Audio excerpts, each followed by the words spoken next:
Hello students, welcome to my channel Manisha Kumari classes. आप लोग कैसे हैं? आई होप अच्छे ही होंगे। चलिए हम लोग स्टार्ट करते हैं the fundamental unit of life यानी सेल। आज आप लोगों को मैं सेल के बारे में पढ़ाऊंगी। व्हाट इज सेल, सेल का फंक्शन क्या है, ये सब चीज़ें हम इस चैप्टर में पढ़ाएंगे। देखिए जनरली क्या होता है कि हमारा सेल किस चीज़, बॉडी किस चीज़ से मिलके बना होता है।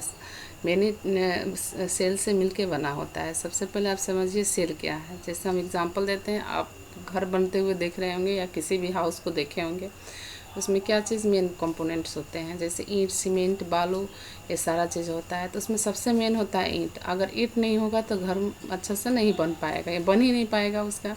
तो ईंट मिल के, बहुत सारे ईंट मिल के क्या बनाते हैं, वाल बनाते हैं, दीवार बनाते हैं। ओके। और बहुत सारे दीवार मिल के क्या बना देंगे, कमरा बना देंगे। और बहुत सारे कमरे मिल के क्या निर्माण करते हैं, वो घर बनाते हैं। जस्ट हमारे लाइफ में भी वैसा ही, हमारे बॉडी सेल में वैसा ही होता है। एक सेल जो रहेगा, उस group of cell made up of क्या, टिश्यू। अब बहुत सारे सेल मिलके क्या बनाएंगे, टिश्यू बनाएंगे। और बहुत सारे टिश्यू मिलके क्या बनाते हैं, ऑर्गेन्स बनाते हैं। और बहुत सारे ऑर्गेन्स मिलके क्या बनाएंगे, ऑर्गेन सिस्टम बनाएंगे। और बहुत सारे ऑर्गेन सिस्टम मिलके हमारे बॉडी का निर्माण होता है। ठीक है, इस तरह ये यूनिट लाइफ चलता रहता है। अब हम पढ़ेंगे व्हाट इज़ अ सेल। देखिए लिविंग बीइंग में कोई भी ऑर्गेनिज्म हो, लिविंग हो या नॉन लिविंग, सेल सब में रहता है। अब हम आपको सेल के बताते हैं। The cell is the basic structure and functional unit of living organism. यानी मेरे कहने का अर्थ है कि सेल उस किसी भी लिविंग ऑर्गेनिज्म का क्या होता है, स्ट्रक्चरल एंड फंक्शनल यूनिट होता है। स्ट्रक्चर में से उस बॉडी का जो शेप होता है, साइज होता है, स्ट्रक्चर में होता है। फंक्शनल जो सेल के अंदर जो वर्क हो रहे हैं, सेल के अंदर भी बहुत छोटे छोटे ऑर्गेन्स रहते हैं जिन्हें सेल ऑर्गेन्स कहते हैं। उनका सब इसलिए कहा गया है कि यह basic structural and functional unit है, ऑर्गेन्स नहीं है। ठीक है, यहाँ पे ध्यान रखना है। इकाई उसको कहा गया है, कोशिका की इकाई बताया गया है। किसको बताया गया है, सेल को। ठीक है, अब आप लोग समझ गए हो। अब यहाँ पे देखिए, यहाँ पे दे रहा है यूनिसेलुलर, यहाँ पे यूनिसेलुलर दे रहा है। दैट्स मीन जो वैसे लिविंग ऑर्गेनिज्म जो वन सेल के से मिलके बने होते हैं, उन्हें क्या कहेंगे, यूनिसेलुलर ऑर्गेनिज्म कहेंगे।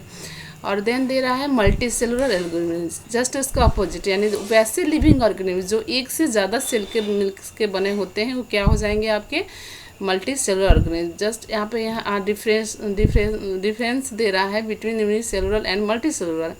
जैसे कि अभी हम आपको समझाए हैं, unicellular one made up of one single cell होता है, और ये क्या होता है, लार्ज नंबर ऑफ सेल होता है, यानी मल्टी सेलुलर ऑर्गेनिज्म होता है। Active of the proto organism in perform by a single cell performs one new activities of the. ये सारा आपका स्क्रीन पर जो दिख रहा है डिफरेंस दिया हुआ है, आप लोग अच्छे से रीड कर लीजिएगा। अब मैं आपको बता रही हूँ डिस्कवरी ऑफ सेल। ये बहुत ज़्यादा क्वेश्चन पूछता है बच्चों, इसमें ऑब्जेक्टिव क्वेश्चन बहुत ज़्यादा होता है, इसको ध्यान से समझना। बहुत अच्छे से मैं आपको समझा रही हूँ। देखो सबसे पहले इस सेल है आया, तो आपके मन में तो आया होगा कि हाँ सेल आया तो किसने देखा, कौन इसका नाम रखा, क्या हुआ, ये सब चीज़ आता है। क्योंकि साइंस आप पढ़ रहे हैं, तो साइंस पढ़ रहे हैं, बायोलॉजी पढ़ रहे हैं, तो सबसे पहले हमारे दिमाग में आएगा कि आया कैसे, इसका काम क्या है, इस सब चीज़ के बारे में तो हम आज आप लोगों को बता रहे हैं। देखिए सबसे पहले रॉबर्ट हुक एक साइंटिस्ट थे जर्मन के, और रॉबर्ट हुक इन्होंने क्या किया, सबसे पहले सेल को देखा।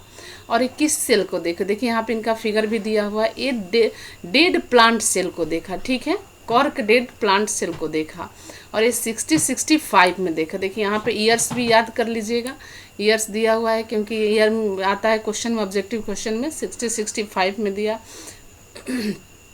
और इन्होंने इस टाइप के अपने से बनाया गया एक माइक्रोस्कोप था, उस माइक्रोस्कोप से उन्होंने देखा। तो उन्होंने देखा कि जैसे हाइव होता है ना, छत्ते, मधुमक्खी के छत घर को देखे होंगे जिसे हाइव कहा जाता है, उसका शेप ऐसे होता है। जस्ट उन्होंने देखा कि इसका सेल जो है इसी शेप में होता है, जो क्या होता है, एक छोटा सा लिटिल रूम होता है। ठीक है, और उन्होंने देखिए यहाँ पे दिया है dead corks cell as seen by Robert Hooke's, उनके द्वारा देखा गया था। ठीक है, और उन्होंने एक बुक, रॉबर्ट हुक ने एक बुक पब्लिश किया, जिस बुक का नाम है माइक्रोग्राफिया। ठीक है, अब देन उसके बाद आए एंटन वान लीवेनहॉग। ठीक है। A6074 में इन्होंने उसके बाद क्या किया, लिविंग सेल को देखा। देखो यहाँ पे है नोट, फ्री लिविंग सेल को कहाँ देखा, पॉन्ड वाटर में देखा, ठीक है। और उन्होंने डिस्कवर्ड किया कि स्पर्म सेल जो कि मैन में होता है, identified the sperm cell of human, ठीक है, डॉग्स रैबिट्स इसका दिया। फिर देन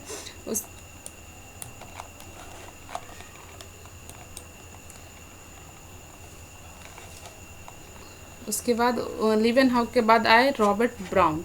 रॉबर्ट ब्राउन ने क्या किया कि उन्होंने सेल को देखा, और सेल को उन्होंने देखा कि एक सेल है, ठीक है।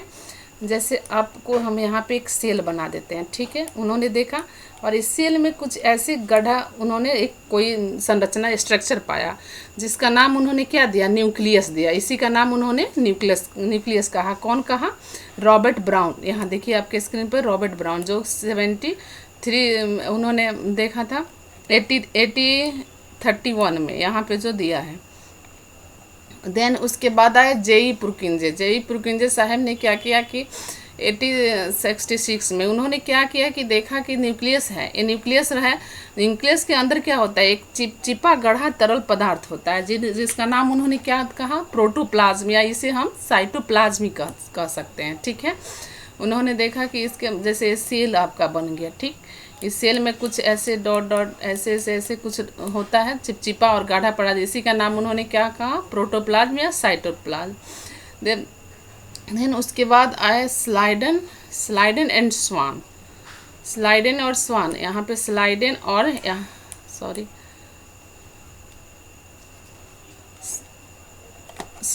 स्वान आए। तो स्लाइडन और स्वान ने क्या किया कि उन्होंने एक इलेक्ट्रॉन माइक्रोस्कोप का डिस्कवर्ड किया, क्योंकि उन्होंने देखा कि वो जो माइक्रोस्कोप है उससे स्पष्ट रूप से सेल का फिगर नहीं दिख रहा था। तो उन्होंने क्या किया कि एक इलेक्ट्रॉन माइक्रोस्कोप का खुद से आविष्कार किया और उसमें सेल को देखा, ठीक। फिर देन उसके बाद आए आर विर्चो। यहाँ पे आर विर्चो ने क्या कहा कि उन्होंने सारे इन सब की थ्योरी को देखा और समझा, पढ़ा। फिर उन्होंने क्या कहा कि एक सेल थ्योरी दिया, बोला कि इन्होंने एक सेल थ्योरी दी, ठीक है। उस सेल थ्योरी में क्या दिया, उन्होंने दिया all organism are composed of cell and cell products, ठीक है। यानी कोई भी सारे ऑर्गेनिज्म किस चीज़ से कंपोज किए गए हैं, सेल और उसके सेल प्रोडक्ट से। और metabolic reaction take place in cells, 10 cells are structure and functional units. उन्होंने कहा जो मेटाबॉलिक रिएक्शन जो होते हैं उससे उन्होंने साबित किया कि कोई सेल जो होता है क्या होता है, किसी भी लाइफ का किसी भी लिविंग ऑर्गेनिज्म का स्ट्रक्चर एंड फंक्शनल यूनिट होता है। All cell arise from pre existing cell only. उन्होंने बताया कोई भी नया सेल जो बन रहा है वो पुराने सेल के बेसिस पे बन रहा है, ठीक है। जैसे हमारा जनरेशन जो न्यू जनरेशन आता है वो पेरेंट्स से ही आता है, ऑफ स्प्रिंग, सेम सेल के साथ। वैसे every organism starts its life a single cell. कोई भी ऑर्गेनिज्म का लाइफ स्टार्ट होता है एक सिंगल सेल से। Virus are an exception to the cell theory. Exception में है कौन सा है, वायरस है, ठीक है। आज आप लोगों को मैं यहीं तक पढ़ाऊंगी। नेक्स्ट आप लोग को नेक्स्ट पार्ट में बनेगा, ये पार्ट 1 है मेरा, 9th क्लास का बायोलॉजी है, ठीक है। आप लोग कमेंट कीजिएगा कि कैसा लगा। कोई भी प्रॉब्लम है, कोई भी क्वेश्चन है, कमेंट के थ्रू पूछ सकते हैं, ठीक है। Thank you for watching this video. Bye bye, take care.